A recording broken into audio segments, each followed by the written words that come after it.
Good afternoon Prachi, good afternoon Abhilipsa.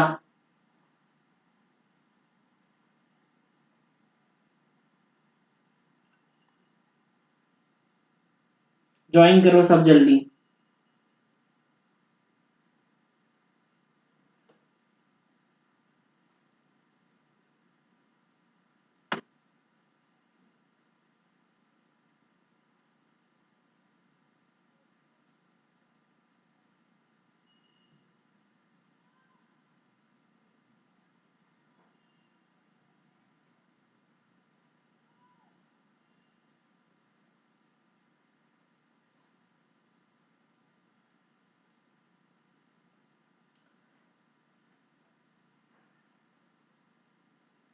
Aldol condensation और जो केनीज़ारो है वो तो शायद अल्डिहाइड की अल्कोहल फिनॉल के उसमें ही हो गई थी पार्ट 2 के अंदर।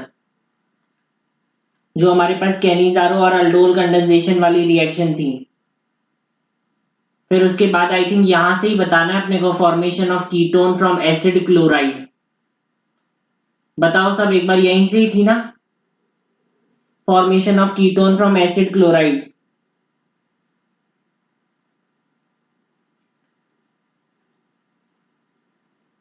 तो एक बार यहां से ही देख लेते हैं हम कि देखो जब हम RMgCl यानी कि एक तरह से क्या है हमारे पास ग्रिगनार्ड रिएजेंट है, इसको जब हम कैडमियम क्लोराइड CdCl2 से रिएक्ट करते हैं तो मैंने बोला था किसका फॉर्मेशन होता है, R2CD का फॉर्मेशन होता है।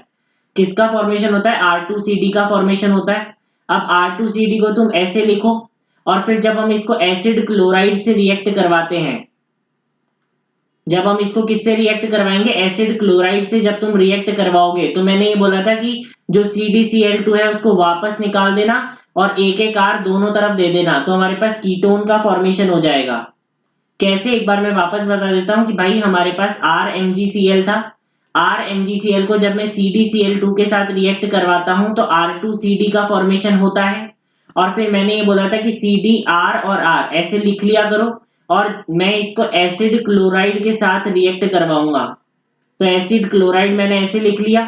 फिर मैंने ये बोला था कि भाई यहां से हमारे पास CdCl2 को बाहर निकाल दिया करो और R जो है वो यहां पर जाकर के जोड़ दिया करो। तो हमारे पास किसका फॉर्मेशन हो जाएगा, सिंपल हमारे पास जो कीटोन है उस कीटोन का फॉर्मेशन हमारे पास हमें देखने को मिलेगा। क्या, कीटोन का फॉर्मेशन। ये हम देखते हैं।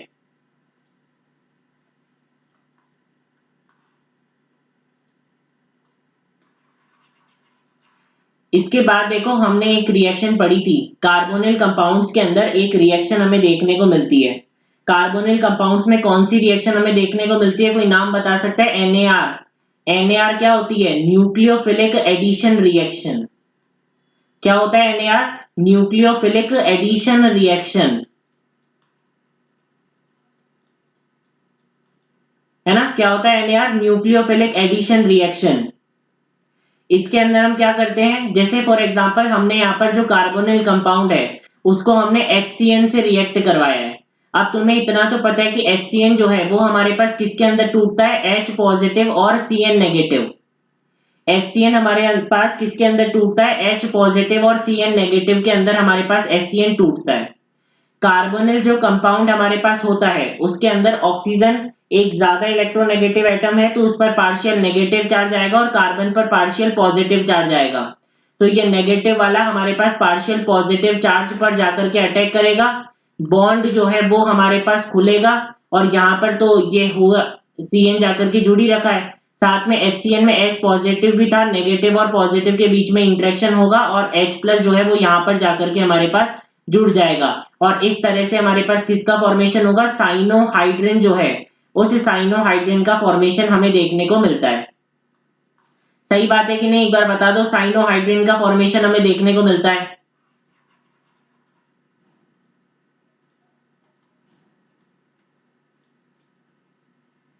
अब ये बताओ कि मैंने ये बताया था कि भाई NAR के अंदर पार्शियल पॉजिटिव चार्ज होना बहुत ज्यादा जरूरी है। ये कार्बोनिल कंपाउंड पर जितना ज्यादा यहाँ पर पार्शियल पॉजिटिव चार्ज होगा हमारे पास जो Cn नेगेटिव यानी कि एक हमारे पास मान लो न्यूक्लियोफाइल जो है वो उतना ही ज्यादा हमारे पास आकर के अटैक यहाँ पर करेगा, क्योंकि उसको पसंद है चार्ज। पॉजिटिव चार्ज जो है उसको पसंद है नेगेटिव को, तो जितना ज्यादा यहाँ पर पॉजिटिव चार्ज होगा उतना ही ज्यादा वो आकर के क्या है हमारे पास अटैक करेगा। अब पॉजिटिव चार्ज कौन क्रिएट करेगा ये बताओ, इलेक्ट्रॉन विड्रॉइंग ग्रुप या इलेक्ट्रॉन डोनेटिंग ग्रुप? कौन पॉजिटिव चार्ज को क्रिएट करेगा, इलेक्ट्रॉन विड्रॉइंग ग्रुप या इलेक्ट्रॉन डोनेटिंग ग्रुप? कौन क्रिएट करेगा पॉजिटिव चार्ज को? बताओ कौन क्रिएट करेगा पॉजिटिव चार्ज को, इलेक्ट्रॉन विड्रॉइंग ग्रुप या electron donating group?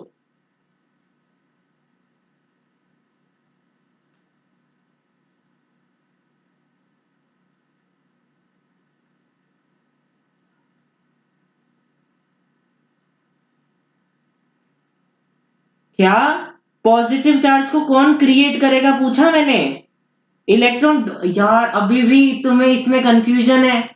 Electron withdrawing group create करेगा नहीं, इलेक्ट्रॉन विड्रॉइंग ग्रुप ही तो क्रिएट करेगा, इलेक्ट्रॉन को खींचेगा, इलेक्ट्रॉन को खींचेगा तो यहाँ पर पार्शियल पॉजिटिव चार्ज ही तो डेवलप होगा। अगर इलेक्ट्रॉन दे रहा होता तो यहाँ पॉजिटिव चार्ज थोड़ी रहता, पॉजिटिव का मतलब एक तरह से इलेक्ट्रॉन की कमी हो रही है, तो इलेक्ट्रॉन विड्रॉइंग ग्रुप तो और कमी करेगा, पॉजिटिव चार्ज और बढ़ा देगा। इलेक्ट्रॉन डोनेटिंग ग्रुप तो पॉजिटिव चार्ज को कम करेगा। ये क्या सब इलेक्ट्रॉन डोनेटिंग ग्रुप लिखे जा रहे हो, इलेक्ट्रॉन विड्रॉइंग ग्रुप आएगा यहाँ पर। उस टाइम भी मैंने ये बात बहुत अच्छे से बताई थी कि इलेक्ट्रॉन विड्रॉइंग ग्रुप ही पॉजिटिव चार्ज को क्रिएट करेगा ना, यहाँ पर ज्यादा से ज्यादा पार्शियल पॉजिटिव चार्ज को कौन क्रिएट करेगा यहाँ पर? इलेक्ट्रॉन विड्रॉइंग ग्रुप हमारे पास क्रिएट करेगा पार्शियल पॉजिटिव चार्ज को।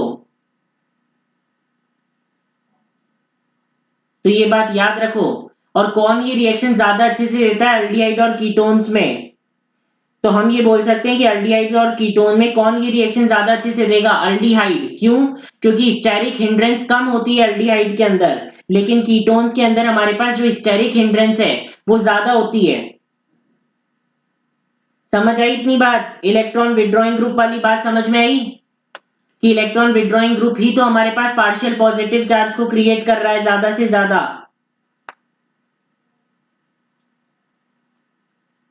और अगर वो बोले कि एलिफेटिक या एरोमेटिक, तो हम ये बोलेंगे कि भाई एलिफेटिक वाला ज्यादा अच्छे से देगा, क्योंकि अगर एरोमेटिक अल्डिहाइड की मान लो मैंने यहाँ पर बात की, तो वो यहाँ पर अगर मान लो Cn नेगेटिव यहाँ पर आकर के अटैक कर रहा है तो ये भी नेगेटिव, यानी कि इसके पास भी इलेक्ट्रॉन्स बहुत ज्यादा है। इधर इलेक्ट्रॉन डेंसिटी बेंजीन के अंदर भी बहुत ज्यादा है, तो रिपल्शन इनके अंदर होता है। इसलिए एलिफेटिक वाला जो है ज्यादा अच्छे से हमारे पास न्यूक्लियोफिलिक एडिशन रिएक्शन दे सकता है एरोमेटिक की बजाय।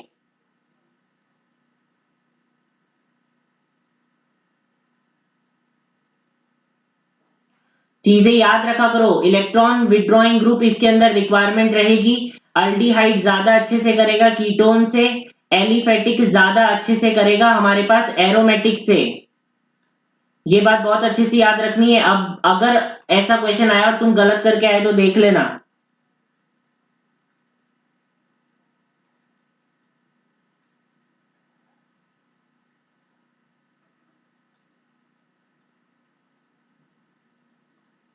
फिर हमने कुछ टेस्ट देखे थे तुम्हें पता हो तो, एक तो हमने देखा था टोलेंस टेस्ट, एक हमने देखा था फेलिंग टेस्ट, और एक हमने देखा था सोडियम बाइसल्फाइड के साथ हम जो टेस्ट देखते थे वो। तो एक बार हम यहाँ पर पहले देख लेते हैं, हमारे पास जो टोलेंस टेस्ट आता है और एक हमारे पास क्या होता है फेलिंग टेस्ट। टोलेंस टेस्ट का रिएजेंट कोई मुझे बता सकता है? टोलेंस टेस्ट का रिएजेंट कोई मुझे बता सकता है कि कौन सा रिएजेंट हम यूज लेते हैं टोलेंस टेस्ट के अंदर? मैंने बोला था AgNO3 और NH4OH, या फिर वो आपको ऐसे भी लिख के दे सकता है कि AgNH3 2 पॉजिटिव, ऐसे भी लिखकर दे सकता है। तो ये हमारे पास क्या था, टोलेंस टेस्ट। अब ये बताओ टोलेंस टेस्ट हमारे पास कौन देता है? टोलेंस टेस्ट हमारे पास कौन देता है? अल्डिहाइड्स देते हैं कि कीटोन्स देते हैं? और अल्डिहाइड्स में भी कौन देता है, एलिफेटिक देता है कि एरोमेटिक देता है, ये बताओ। टोलेंस टेस्ट हमारे पास कौन देता है, अल्डिहाइड देते हैं कि कीटोन देते हैं, पहले ये बताओ।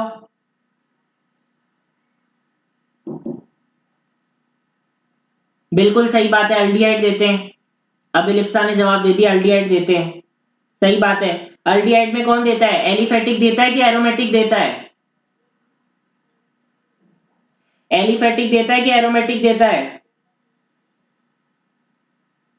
बताओ, एलिफेटिक देता है कि एरोमेटिक देता है?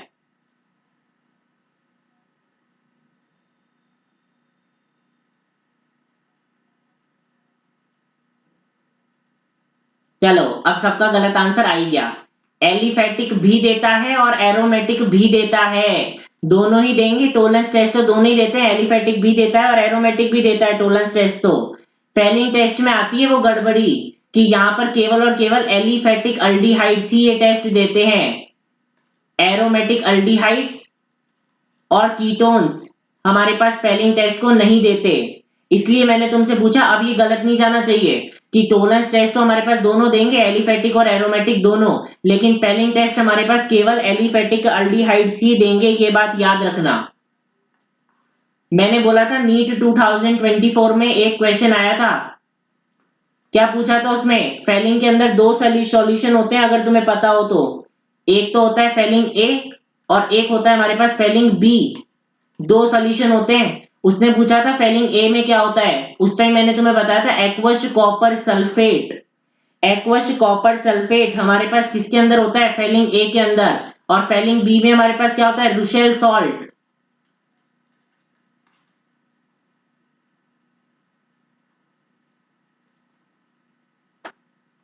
अगर तुम्हें पता हो, मैंने तुम्हें बताया था कि टोलेंस टेस्ट में एजी जो है वो +1 से हमारे पास एजी के अंदर कन्वर्ट होता है। और अगर मैं फेलिंग टेस्ट की बात करता हूं तो वहां पर कॉपर +2 मेरे पास Cu2O यानी कि कॉपर +1 के अंदर कन्वर्ट होता है। और इसका रेड ब्राउनिश कलर जो है वो मुझे देखने को मिलता है, ब्रिक रेड आप बोल सकते हो।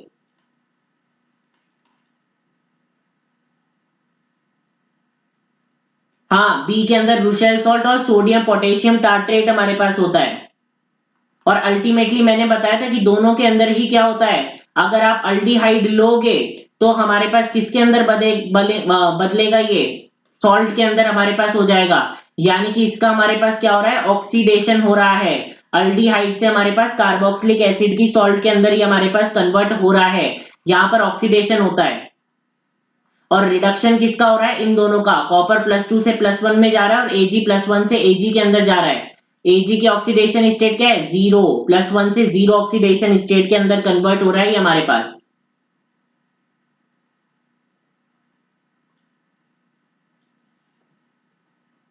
क्या किसी को पता है सोडियम बायसल्फाइड टेस्ट? क्या किसी को पता है सोडियम बायसल्फाइड टेस्ट यानी कि NaHSO3 टेस्ट? ये बताओ कौन देता है ये? आज हम ऐसे ही पढ़ेंगे, कौन देता है ये बताओ, तुमसे क्वेश्चन पूछेंगे। कौन देता है हमारे पास सोडियम बायसल्फाइड टेस्ट? कौन देता है सोडियम बायसल्फाइड टेस्ट? हमारे पास कौन देता है ये बताओ।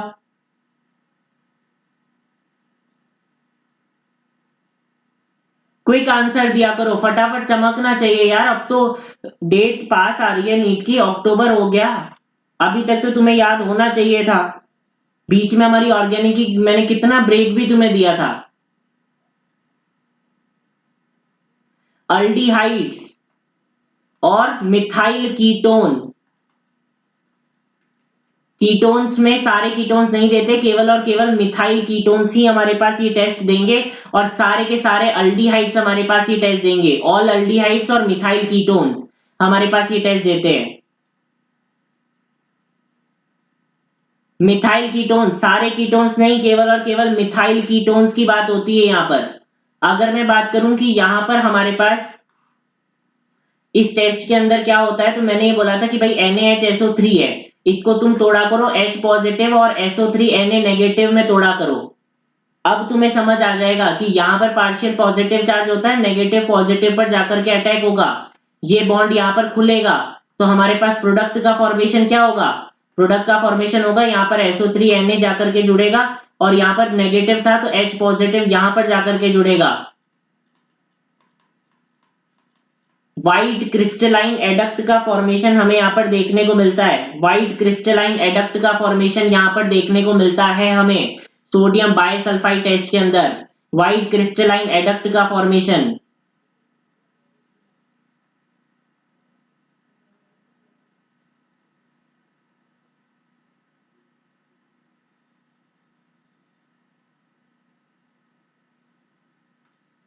ये देखो वही सब कुछ, aqueous copper sulphate, Rushel salt, ये हमारे पास इसका स्ट्रक्चर हो गया।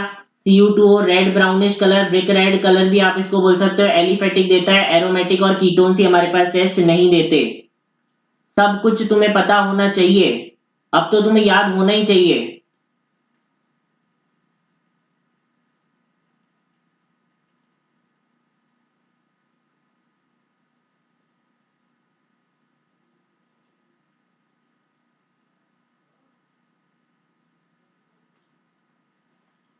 क्या तुम्हें पता है कि मैंने कार्बोनिल कंपाउंड्स की तुम्हें एक रिएक्शन पढ़ाया था, कार्बोनिल कंपाउंड्स का एक रिएक्शन मैंने तुम्हें पढ़ाया था। ये इसके अंदर यहां से क्या निकालोगे, वाटर, वाटर निकालोगे और किसका फॉर्मेशन हमारे पास होता था, सी डबल बॉन्ड एन और एच, ऐसे ही फॉर्मेशन यहां पर होता था। ये किसकी रिएक्शन थी हमारे पास, केवल और केवल कार्बोनिल कंपाउंड्स ये रिएक्शन देते हैं, यानी कि अल्डिहाइड्स और कीटोन्स हमारे पास ये रिएक्शन देते हैं। कौन देता है, अल्डिहाइड्स एंड कीटोन्स, यानी कि कार्बोनिल कंपाउंड जो है वो हमारे पास क्या है, ये रिएक्शन देते हैं। एक मिनट मुझे देखने दो यहां पर, हाँ ये रहा। चलो इसको मिटाते हैं अभी शुरुआत से। चलो अभी अभी प्रोडक्ट याद करो, तुम्हें पता हो तो मैंने तुम्हें प्रोडक्ट याद करवाया था क्लास में, 2-2 मिनट तक मैं तुम्हारे लिए रुका था कि तुम इसको याद करो। Z मैंने किसको बोला था कि NH2 और Z मेरे पास होता है, NH2 और Z। अब Z मेरे पास अमोनिया भी हो सकता है, NH2OH भी हो सकता है, NH2NH2 भी मेरे पास बन सकता है, NH2R मेरे पास बन सकता है, NH2NHPH बन सकता है, ये बन सकता है, ये मेरे पास Z है, ये मेरे पास है। अगर मान लो कि मैंने यहां पर लिया कि अगर मान लो मेरे पास NH2 है और Z है, अगर Z मैंने यहाँ पर हाइड्रोजन लिया होता तो क्या बनता, अमोनिया, क्या बनता, अमोनिया। अगर मैंने यहाँ पर Z जो है वो OH लिया होता तो क्या बनता मेरे पास, NH2OH मेरे पास बनता। तो ये हमारे पास यहाँ पर बन रहा है और ये इनके नेम है। NH3 को क्या बोलते हैं हम, अमोनिया बोलते हैं।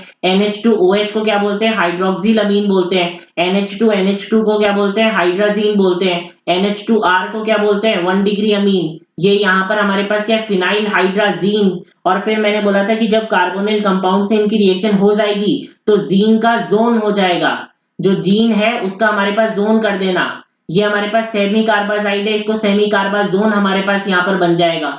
और कैसे बनेगा, मैंने तुम्हें बोला था कि भाई हम कार्बोनिल जो कंपाउंड्स है उनकी रिएक्शन हम करवाते हैं NH2Z से, यहां से जो वाटर है उसका रिमूवल करते हैं हम, और क्या बनता है हमारे पास, C डबल बॉन्ड NZ का फॉर्मेशन होता है। अब Z हमारे पास OH भी हो सकता था, तो ये हमारे पास OH, और इसको हमने क्या बोला, ऑक्साइन।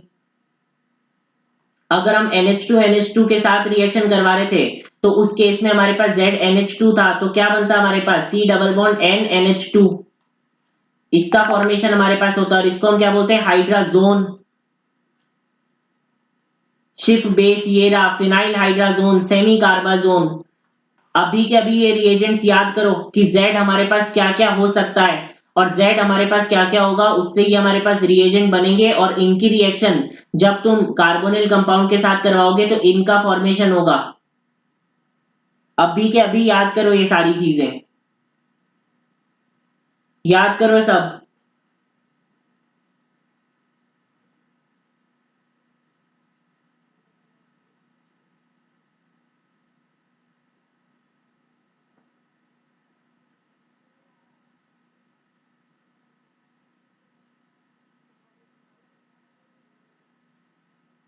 और याद हो जाए तो बोल देना कि याद हो गया, बताओ याद करो। प्रोडक्ट क्या बनेगा, किसके साथ रिएक्ट करवा रहे हैं कार्बोनिल कंपाउंड को, उससे क्या प्रोडक्ट बन रहा है, ये सब कुछ तुम्हें याद होना चाहिए।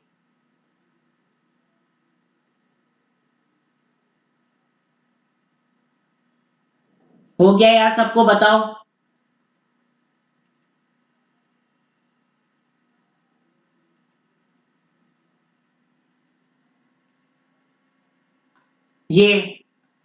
ये हमारे पास तो ये वाला तो टेस्ट भी होता है हमारे पास, ब्रेडीज रिएजेंट,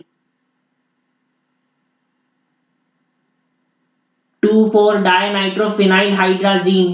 और जब कार्बोनिल कंपाउंड के साथ रिएक्शन करवाओगे तो ये बनेगा, और इसको हम क्या बोलते हैं, 2,4 डायनाइट्रोफिनाइल हाइड्राजोन। और इसकी रेड, ऑरेंज, येलो पीपीटी बनती है, डिपेंड करता है कि कौन सा कार्बोनिल कंपाउंड तुमने यहाँ पर लिया है, उसके बेसिस पर पीपीटी बनती है रेड, ऑरेंज और येलो। ये तो एक टेस्ट में भी हमारे पास आता है, टेस्ट के रूप में कार्बोनिल कंपाउंड का ये वाला टेस्ट। इसको हम क्या बोलते हैं, ब्रेडीज रिएजेंट बोलते हैं। क्या बोलते हैं इस रिएजेंट को, ब्रेडीज रिएजेंट बोलते हैं।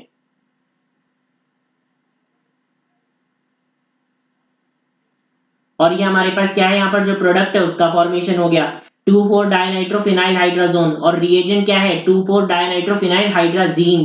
तो मैंने तो तुम्हें बताया ही था कि जो जीन है उस जीन का हमारे पास क्या हो जाता है, जोन हो जाता है, जीन का जोन।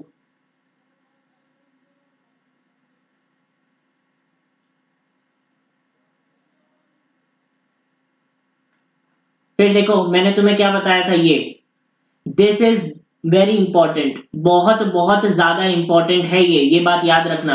इसको तो अलग पेज पे ही पढ़ाऊंगा मैं, बहुत ज्यादा इंपॉर्टेंट है। तुम्हें पता हो तो मैंने तुम्हें बोला था R C triple bond N है, इसकी दो तरह से हाइड्रोलिसिस हो सकती है। कौन कौन सी, एक तो हमारे पास हो सकती है पार्शियल हाइड्रोलिसिस, एक तो हमारे पास हो सकता है पार्शियल हाइड्रोलिसिस, और एक हमारे पास यहां पर हो सकता है कंप्लीट हाइड्रोलिसिस। क्या कोई बता सकता है पार्शियल हाइड्रोलिसिस में क्या बनता है और कंप्लीट हाइड्रोलिसिस के अंदर क्या बनता है, ये बहुत इंपॉर्टेंट है, बार बार तुमसे पूछा जाएगा पार्शियल हाइड्रोलिसिस के अंदर क्या बनता है और कंप्लीट हाइड्रोलिसिस के अंदर क्या बनता है, बताओ।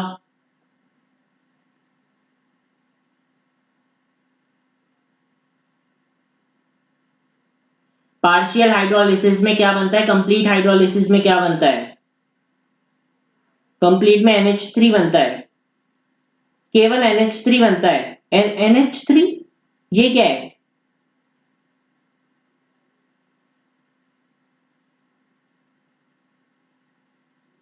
अरे भाई पार्शियल हाइड्रोलिसिस में तो अमाइड का फॉर्मेशन होता है ना, और कंप्लीट हाइड्रोलिसिस में कार्बोक्सिलिक एसिड का फॉर्मेशन होता है। पार्शियल में अमाइड और इसके अंदर कार्बोक्सिलिक एसिड का फॉर्मेशन होता है।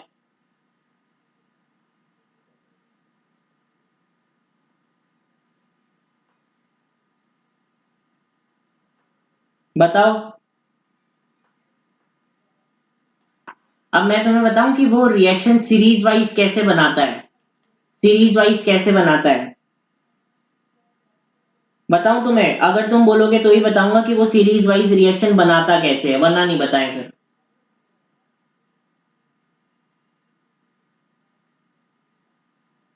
बताओ, बताऊं तुम्हें सीरीज वाइज रिएक्शन वो कैसे बनाता है, या फिर नहीं बताऊं, बताओ। मैं बताता हूं, देखो सीरीज वाइज रिएक्शन में कैसे बोलेगा, देखो R C triple bond N लेगा, उसमें वो क्या बोलेगा हमें, वो ये बोलेगा कि भाई इसकी तुम ये करो पार्शियल हाइड्रोलिसिस कर दो, ये लो पार्शियल हाइड्रोलिसिस करा दो। तुम्हारे दिमाग में चमकना चाहिए पार्शियल हाइड्रोलिसिस से अमाइड का फॉर्मेशन करना है, सही बात है, अमाइड का कर दिया। अब वो बोलेगा Br2KOH की रिएक्शन करवा दो इससे। अब बताओ Br2KOH से क्या बन सकता है, बताओ। Br2KOH से कौन सी रिएक्शन है जो हमारे पास Br2KOH से होगी, अगर ये नहीं पता होगा तुम नहीं पढ़ रहे। कौन सी रिएक्शन हमारे पास, ये एक स्टेप डाउन रिएक्शन है, कौन सी रिएक्शन है हमारे पास, ये बताओ।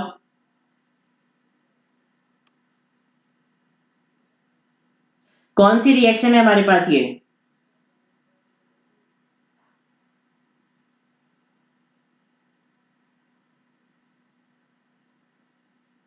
नहीं पता, किसी को नहीं पता यहां पर।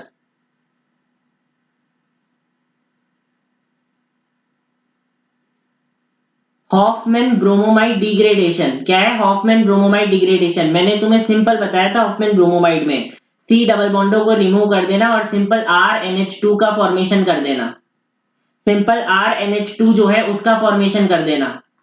अब वो बोलेगा कि RNH2 को HNO2 के साथ रिएक्ट करवाओ, RNH2 को HNO2 के साथ रिएक्ट करवाओ।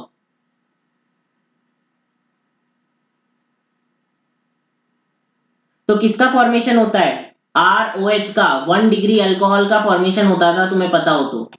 HNO2 हम 1 डिग्री, 2 डिग्री, 3 डिग्री अमीन्स को डिफरेंशिएट करने के लिए लिखा करते थे। ये ऐसे वो सीरीज बनाता है, ऐसे।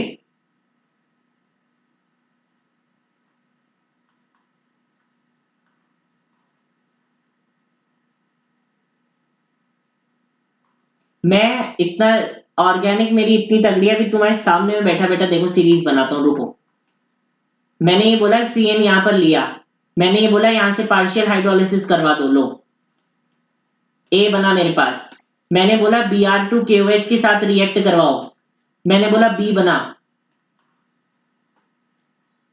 मैंने बोला इसको NaNO2HCl के साथ रिएक्शन करवाओ, टेम्परेचर तुम्हें बताना है यहां पर कितना यूज होता है। इससे हमारे पास सी का फॉर्मेशन हो रहा है। मैंने बोला जब सी का फॉर्मेशन तुम कर रहे हो तो यहां पर KCN के साथ इसको रिएक्ट करवाओ, डी बन रहा है। मैंने बोला कि डी के साथ कंप्लीट हाइड्रोलिसिस करवा दो, ई बन रहा है। बताओ क्या प्रोडक्ट यहां पर फॉर्म हो जाएंगे, बताओ। लो, तुम्हारे सामने बैठे बैठे मैंने रिएक्शन बना दी है।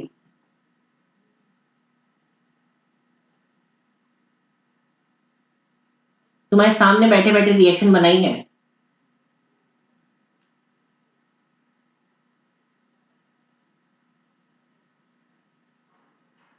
अब इसके अंदर तुम क्या करोगे, साइनाइड है, पार्शियल हाइड्रोलिसिस से अमाइड का फॉर्मेशन करोगे, लो मैंने कर दिया अमाइड का फॉर्मेशन। इसके बाद उसने बोला Br2KOH यानी कि हॉफमैन ब्रोमोमाइड डिग्रेडेशन, मैंने बोला एनिलिन का फॉर्मेशन हुआ। उसने बोला NaNO2HCl, मैंने बोला टेम्परेचर 0 से 5 डिग्री सेल्सियस होना चाहिए, मैंने तुम्हें बताया था।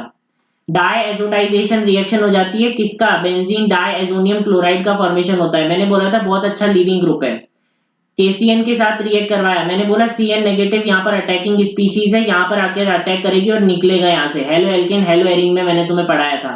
यहाँ से Cn वापस बन गया। मैंने बोला कंप्लीट हाइड्रोलिसिस करवाया, कंप्लीट हाइड्रोलिसिस जब मैं इसकी करवाऊंगा तो यहाँ पर कार्बोक्सिलिक एसिड का फॉर्मेशन हो जाएगा साइनाइड से।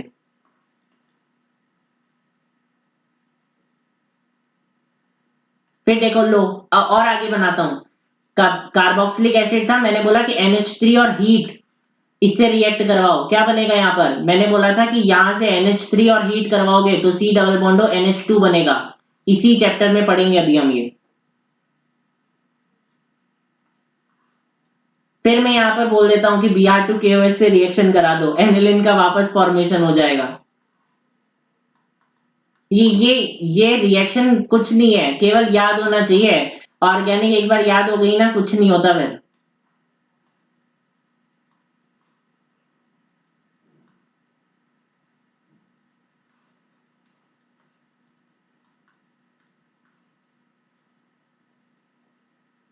समझ आया, आया समझ कि कैसे मैंने यहाँ पर क्या क्या किया। अब तो तुम्हें पता पड़ रहा होगा कि सीरीज वाइज रिएक्शन में कुछ नहीं होता, जो हमने पढ़ा है वही होता है। मन का डर निकालो बाहर। रियाज, प्राची, डोरेमी, अभिलिप्सा, बताओ सब, भावना, हर्ष, ये ऐसे बनाते हैं। लो मैंने बैठे बैठे ही बना दिया, ऐसे रिएक्शन बनती है यहाँ पर, तुम्हें डायरेक्ट पता होना चाहिए। अब ये रिएजेंट्स तुम्हें यहाँ पर, अभी मैंने, अब ये बताओ पार्शियल हाइड्रोलिसिस, अभी मैंने रिएजेंट बताया। Br2KOH हॉफमैन ब्रोमोमाइड अमीन्स में बताया था। NaNO2HCl मैंने हेलो एल्केन हेलो एरीन्स में भी बताया था। KCN का वापस मैंने हेलो एल्केन हेलो एरीन्स में बताया था। कंप्लीट हाइड्रोलिसिस अभी मैंने तुम्हें बताया कि कार्बोक्सिलिक एसिड बनता है कंप्लीट में, और पार्शियल के अंदर अमाइड का फॉर्मेशन होता है। सिंपल, और कुछ नहीं होना चाहिए भाई। मैं जो पढ़ा रहा हूं मुझे भी उतना ही आ रहा है, वही सफिशिएंट है और वही आता है। अब जैसे एक मैंने रिएक्शन पढ़ाया था कि हाइड्रोलिसिस, मतलब मैंने दो ले लिए मेरे पास कार्बोक्सिलिक एसिड, दो कार्बोक्सिलिक एसिड ले लिए। मैंने ये बोला था कि P2O5 हीट, इसके साथ रिएक्ट करवाओ। एनसीईआरटी में भी रिएक्शन मेंशन है। मैंने तुम्हें ये IUPAC में बताया था कि यहां से वाटर निकाल दिया करो, और जैसे ही यहां से वाटर निकलेगा यहां पर क्या बन जाएगा हमारे पास, एनहाइड्राइड फॉर्मेशन। किसका फॉर्मेशन हमें यहां पर देखने को मिलेगा, बताओ किसका फॉर्मेशन देखने को मिलेगा। एनहाइड्राइड जो है, उस एनहाइड्राइड का फॉर्मेशन हमें यहां पर देखने को मिलेगा।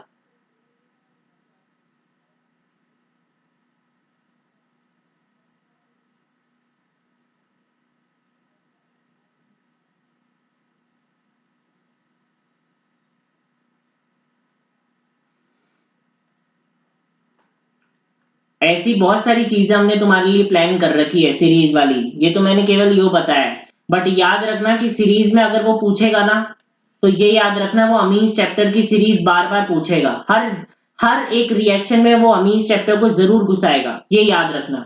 सीरीज में जब भी वो क्वेश्चन पूछेगा वो अमीन्स चैप्टर को वहां पर जरूर घुसा देगा, देख लेना तुम।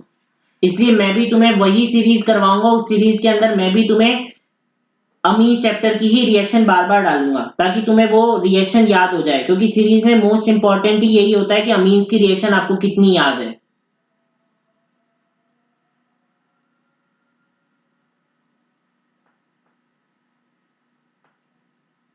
तब ये मत बोलना कि अभी बता दिया था बाद में क्यों बता रहे हो।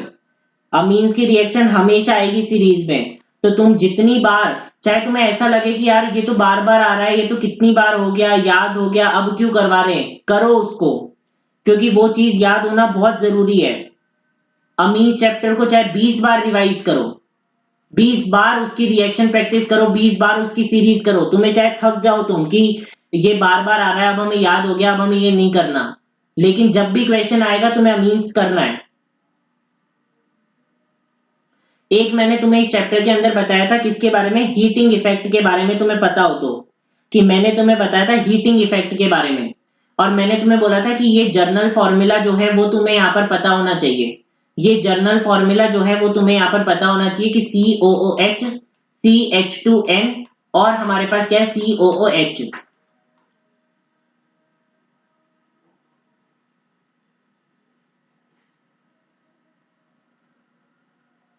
ये तुम्हें पता होना चाहिए फॉर्मूला, COOH CH2N और COOH।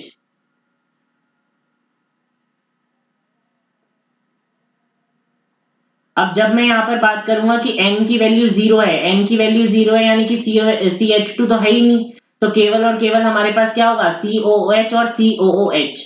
एक चीज मैंने तुम्हें बताया था कि इसको याद रखो, ओम्स गैप से याद रखो। ओम्स गैप से तुम्हें याद रखना था, इसको किससे याद रखना था, ओम्स गैप से।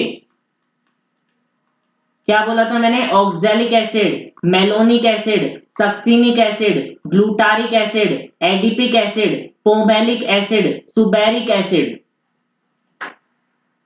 यहां पर n की वैल्यू 0, यहाँ n की वैल्यू 1, यहाँ n की वैल्यू 2, यहाँ n की वैल्यू 3, यहाँ n की वैल्यू 4, यहाँ n की वैल्यू 5 और यहाँ n की वैल्यू 6।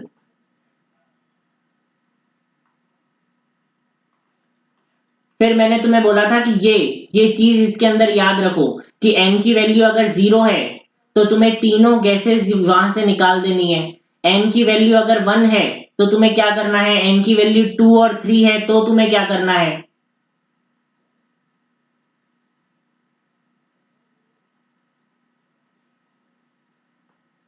समझ आई थी बात, कि जब मैंने यहाँ पर COOH और COOH लिया था तब मैंने बोला था कि सारी गैसेस निकाल दो, यानी कि CO भी निकाल दो यहाँ से, वाटर भी यहाँ से निकाल दो, सॉरी CO CO2 और वाटर, CO CO2 और वाटर तीनों गैसेस यहाँ से निकाल दो, कुछ नहीं बचेगा हमारे पास। मैंने तुम्हें ये बात बताया था। और जब मेरे पास n की वैल्यू 1 था तो मैंने अलग बताया था कि क्या क्या हमें निकालना है। वहां पर हमें निकालना था CO2। अगर n की वैल्यू 1 है तो हमें CO2 निकालना था। जैसे देखो COOH, n की वैल्यू 1 यानी कि CH2 एक ही है, और COOH।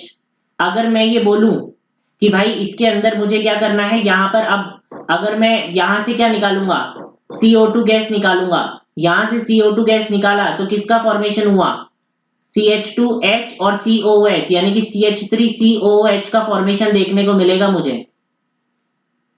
इस एसिड का नाम बताओ, कौन सा एसिड है मेरे पास, ये बताओ ओम्स गैप से, बताओ कौन सा एसिड है ये मेरे पास। ओम्स गैप से बताओ कौन सा एसिड मैंने यहां पर लिया है, बताओ कौन सा एसिड मैंने यहां पर लिया है, ओम्स गैप से बताओ कौन सा एसिड लिया है मैंने यहां पर।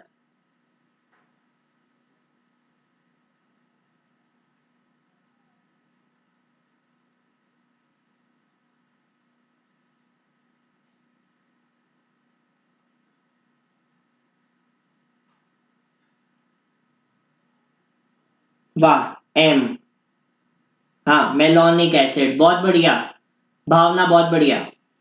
मेलोनिक एसिड, यहां पर क्या है, मेलोनिक एसिड। भावना तुम्हें जवाब मिल गया था ना? तुमने शायद 2-3 क्वेश्चन पूछे थे डाउट फोरम पे, मैंने तुम्हें रिप्लाई दे दिया था, समझ आ गया था ना वो?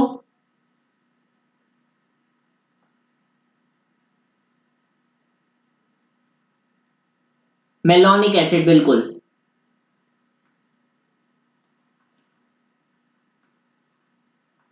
फिर n की वैल्यू जब 2 और 3 है तो हमें क्या निकालना था? जो वाटर है उस वो निकालना था। अब तुम्हें पता है दो एसिड से वाटर निकालोगे तो जाहिर सी बात है एनहाइड्राइड का ही फॉर्मेशन होगा। अब n की वैल्यू 2 अगर मैं ले लेता हूं यहाँ पर, ये 2 और 3 दोनों के लिए होता है, n की वैल्यू 2 और 3 दोनों के लिए होता है। मैंने बोला था कि यहां से वाटर को निकाल दिया करो, और जैसे ही तुम वाटर को निकालोगे, ये लो मैंने यहाँ से वाटर को निकाल दिया, तुम्हें इतना पता है वाटर को निकालेंगे एसिड से तो जो एनहाइड्राइड है उसका फॉर्मेशन मेरे पास देखने को मिलेगा। कैसे देखने को मिलेगा एनहाइड्राइड का फॉर्मेशन? देखो, CH2 CH2,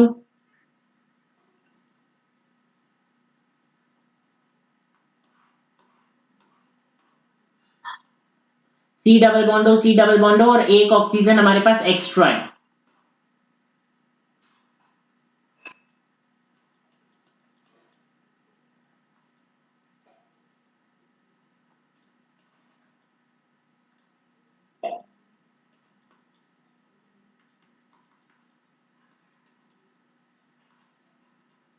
ये हमारे पास एनहाइड्राइड का फॉर्मेशन देखने को मिलता है हमें। ठीक है, ये देखो, ये हमारे पास एनहाइड्राइड का फॉर्मेशन हमें देखने को मिल जाता है। ये होता है n इक्वल्स टू 2 और 3 के लिए।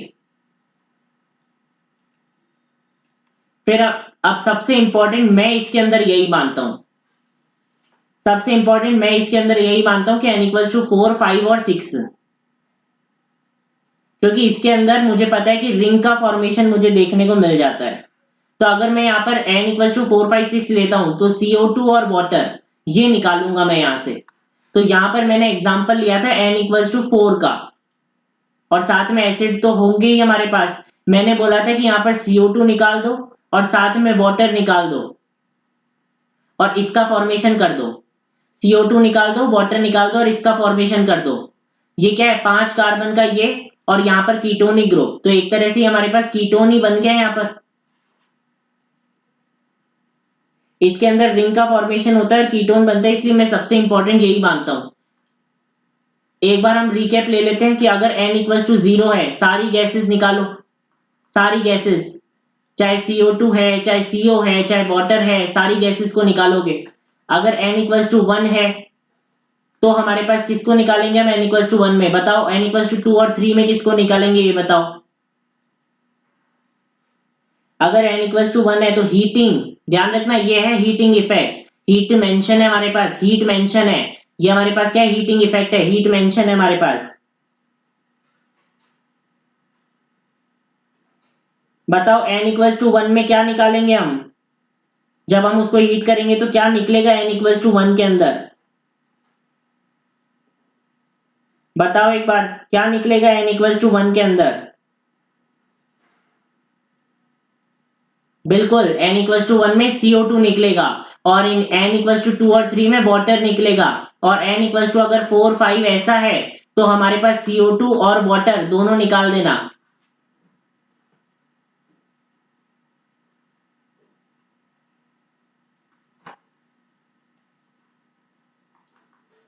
फिर ये तो दूसरा चैप्टर का था, अल्कोहल फिनॉल का था हमारे पास। ये एसिड और एस्टर मिलकर के हमारे पास ये बनता है, और इसमें हमारे पास क्या है? ये एस्पिरिन, एस्पिरिन का फॉर्मेशन होता है कि भाई अल्कोहल, और हमारे पास क्या है? ये एसिडिक डेरिवेटिव, अल्कोहल और एसिड डेरिवेटिव की अगर रिएक्शन करवाओगे तो क्या बनेगा हमारे पास? एस्टर, एस्टरिफिकेशन रिएक्शन हमारे पास होता है, तो एस्टर का फॉर्मेशन हमारे पास हो जाता है यहाँ पर। और इस कंपाउंड को हम क्या बोलते हैं? एस्पिरिन। क्या बोलते हैं हम इसको? एस्पिरिन बोलने का काम करते हैं।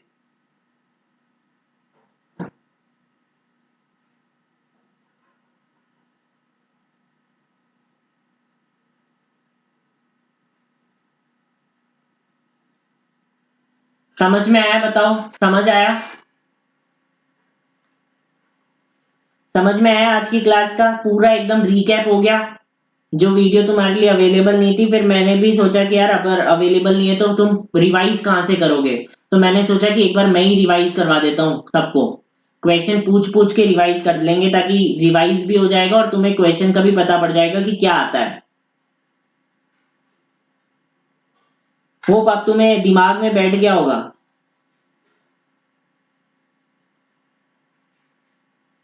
नाउ आज मुझे तुमसे प्रॉमिस चाहिए एक। बोलो प्रॉमिस करोगे? एक प्रॉमिस चाहिए आज तुमसे।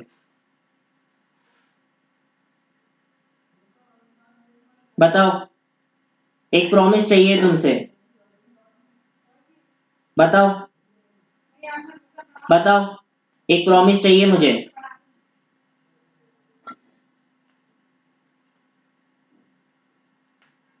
केवल प्राची का है, हाँ, बाकी कोई नहीं करना चाहता।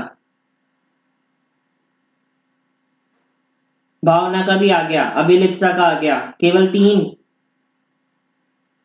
हर्ष, डोरेमी, कहाँ हो सब?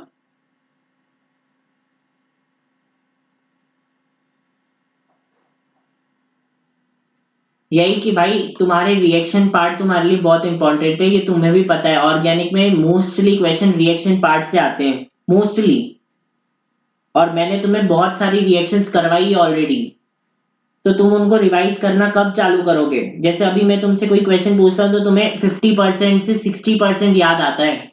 ये कब हम 100% करेंगे? कब 100% करेंगे हम ये? आज से या कल से? चलो कल से चालू करना, रिवाइज करना पूरा पूरा। रिवाइज करना चालू करोगे तुम वापस।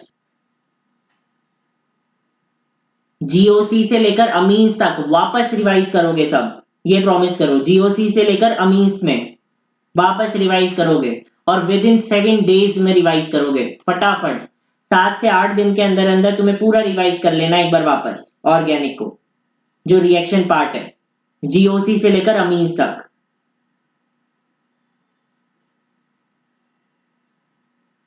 और मुझे ये कैसे पता पड़ेगा? पुराने लेक्चर्स के कमेंट्स में ये दिख जाना चाहिए कि #revision1 ये सब।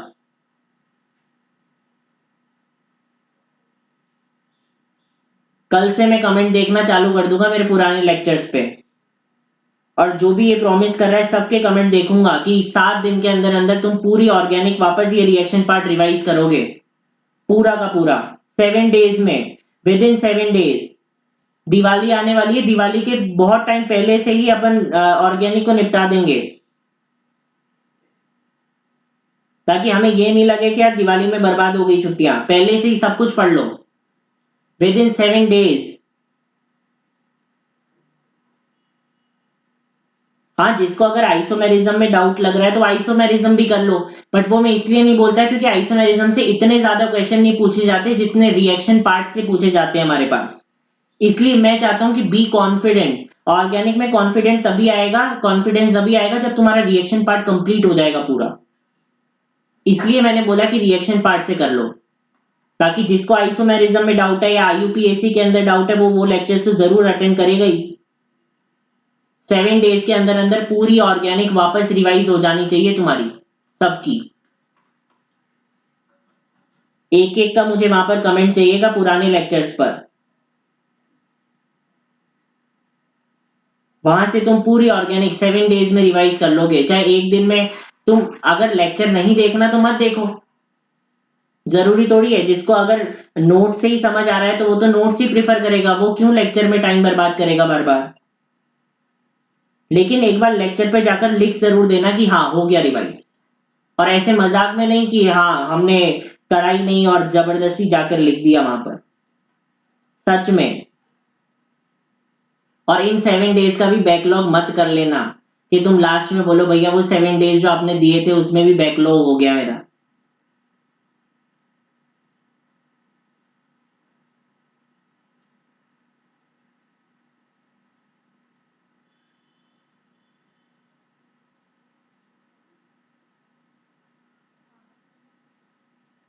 तो एंड करें क्लास या किसी को कोई डाउट्स पूछने हैं? बताओ, एंड कर दे क्लास या किसी को कोई डाउट पूछने हैं? मेरा मेंटोरशिप का जो कोड है वो कूपन कोड है कैपिटल ATARSH और आगे 10।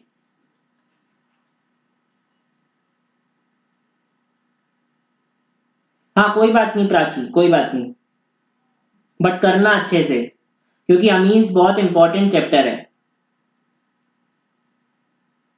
तो ओके एवरीवन, 7 दिन के अंदर अंदर रिवाइज हो जाना चाहिए पूरा ऑर्गेनिक।